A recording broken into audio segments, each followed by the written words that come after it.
தூக்கும் போதே அங்கிருந்து தள்ளி விடுவீங்க. உனக்கு இன்னும் உலக அனுபவம் பத்தலை. ரோமக்கட்டை அதிகமாக இருக்க பெண்களுக்கு தான் உணர்ச்சி அதிகமாக இருக்குமா? ரோமக்கட்டா காமக்கட்டான்னா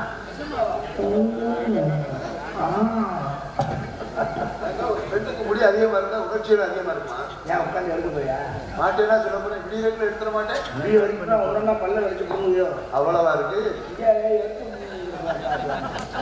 பழமே ஆக மொத்தம் உங்களை என்ன ஒருத்தர் தொட்டு தாடி கட்டுறானோ கூடி வச்சுக்கு நான் வேணா கரண்ட கால் விட்டு சாக வேண்டியதுதான். சாகத்தை செய்ய முடியாதுன்னா என்ன மயிருந்தாயா செருப்பு பண்ணிருக்கான் கேட்டா எனக்கு அத்தனை டிஷர்ட் தெரியும் எத்தனை டிஷர்ட் தெரியும் 64 டைப்ல புடுங்குவே நக்கையே முட்டை போயில வந்து வந்து தண்ணியை போட்டு குப்பரப்படுத்துக்கிறாங்க. நானும் 8 நாளைக்கு தான் பொறுமையா இருக்குது. நானும் ஒரு பொண்ணு தான். எனக்கு அந்த ஆசா பாசம் இருக்காதா? எப்ப கேட்டாலும் நாளைக்கு